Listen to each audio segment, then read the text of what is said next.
ចាសួស្តីបងប្អូនទាំងអស់គ្នាថ្ងៃនេះនឹងខ្ញុំមានលំហាត់គណិតវិទ្យាមួយទៀតហើយចា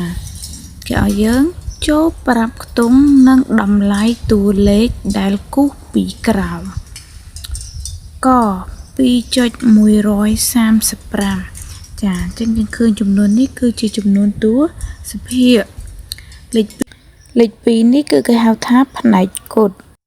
ឯ3តួខាងក្រោយនេះគឺជាផ្នែកតួសភាគចាអញ្ចឹងយើងមើលមកតើលេខណាដែលគឺគូសពីក្រោមចាអញ្ចឹងលេខដែលគូសពីក្រោមគឺលេខ3ចាអញ្ចឹងលេខ3នៅផ្នែកអីគេចានៅផ្នែកទស្សភាគនៅផ្នែកទស្សភាគខ្ទង់អីគឺទស្សភាគខ្ទង់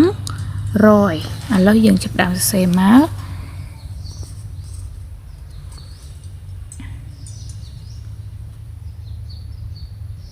លេខ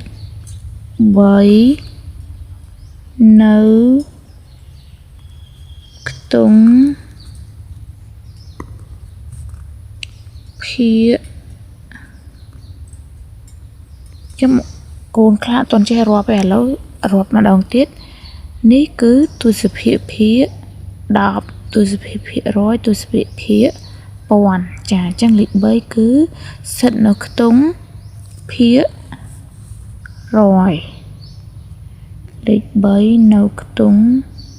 ភាគ100គេឲ្យយើងប្រាប់តម្លៃទៀតនៅខ្ទង់ភាគ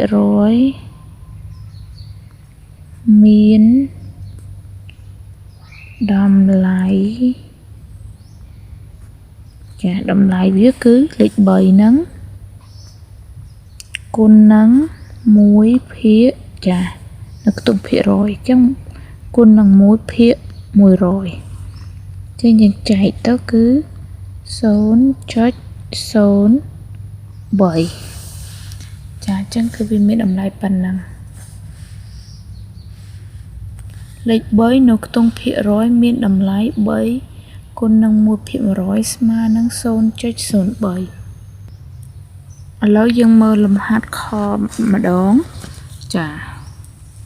អញ្ចឹងលេខ2នេះនៅខ្ទង់ភាគអីគេខ្ទង់ភាគ10តោះ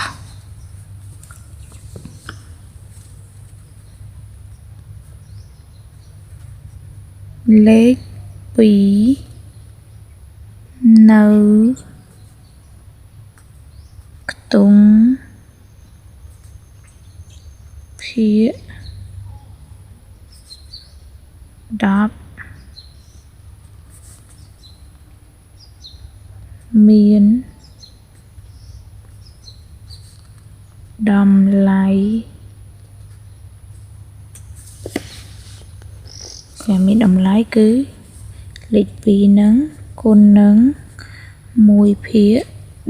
10ចា1ភាគ10យើងសរសេរជាចំនួនទស្សភាគមកគឺបាន 0.2 ឥឡូវនៅសល់3លំហាត់នេះទៀតសាកធ្វើខ្លួនឯងរួច comment ចម្លើយដាក់ខាងក្រោមវីដេអូបើគិតថាវីដេអូនេះមានន័យមានតម្លៃបងប្អូនសូមធ្វើការ share ម្នាក់មួយហើយកុំភ្លេចជួយចុច follow page នឹងខ្ញុំម្នាក់មួយផងអរគុណជម្រាបលាជួបគ្នាវីដេអូក្រោយ